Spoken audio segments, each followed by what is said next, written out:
সন্ত্রাস আর চাঁদাবাজির স্বর্গরাজ্যে পরিণত হয়েছে নরসিংদীর পলাশ উপজেলা। প্রশাসনের নীরবতা আর রাজনৈতিক ছত্রছায়ায় দিনের পর দিন বেপরোয়া হয়ে উঠেছে একাধিক অপরাধী চক্র। গেল 15 জুন একটি তুচ্ছ ঘটনাকে কেন্দ্র করে জেলা বিএনপির দুই গ্রুপের মধ্যে সংঘর্ষের ঘটনা ঘটে। এতে ইসমাইল হোসেন নামের এক ছাত্রদল কর্মী গুলিবিদ্ধ সহ 3 জন আহত হয়। মসজিদের ভেতরে কুপিয়ে আহত করা হয় আরও একজনকে। বিস্তারিত থাকছে জাকির আহমেদ জীবনের প্রতিবেদনে।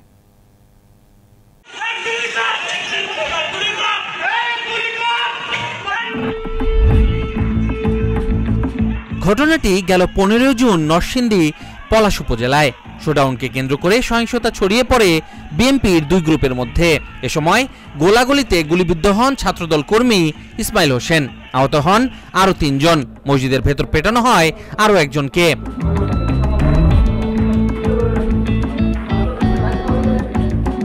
পরে তাদের উদ্ধার করে ভর্তি করা হয় ঢাকা মেডিকেল সহ স্থানীয় হাসপাতালগুলোতে।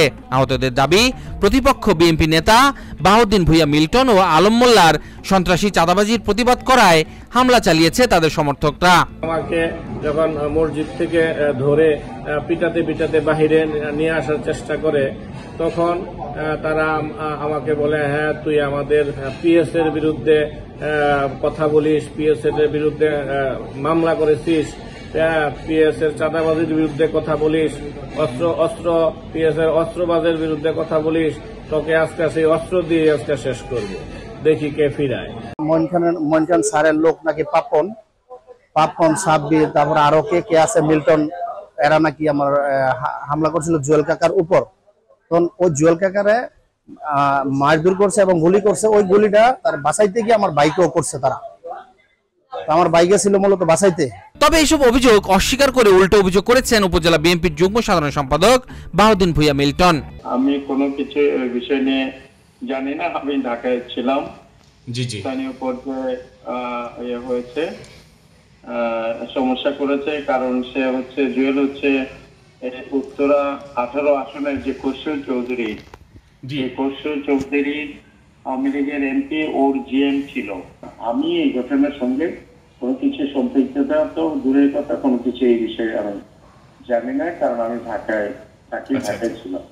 যেহেতু আমি সংগঠন করি, ছাত্রদল, এইগুলি তো ওদের সঙ্গে আমাদের তো লিঙ্ক আপ এবং রিলেশন রেখেই চলতে হয়, যেহেতু সংগঠন করি আমরা। বুঝতে পেরেছি। কিন্তু খারাপ কাজ বা কোনো অপকর্ম এইগুলিকে আমি কোনোদিনই এই ঘটনায় পলাশ থানায় দুপক্ষের পাল্টাপাল্টি মামলা দায়ের করা হয়েছে। ইতিমধ্যে মামলার আইনানুগ ব্যবস্থা নেওয়া হচ্ছে বলে নিশ্চিত করেছেন নরসিংদীর পলাশ থানার ভারপ্রাপ্ত কর্মকর্তা। মামলা হয়েছে, দুই পক্ষে মামলা হয়েছে, গোলাগুলি হয়েছে, ইউনিট হয়েছে, মামলা হয়েছে দুই পক্ষে। আমরা একটা আসামি ধরেছি অলরেডি গতকালকে। আমি 1 নম্বর আসামি জুয়েল সাহেব, ওনাকে ধরে আনছি ঢাকা থেকে। আজকে আমরা কোর্টে সোপর্দ করেছি, 7 দিনের রিমান্ড পেয়ার দিয়েছি। আচ্ছা, অস্ত্রগুলি উদ্ধারের জন্য ব্যবস্থা নিয়েছি আমরা। আরো অভিযান অব্যাহত আছে তাদেরকে গ্রেফতারের জন্য।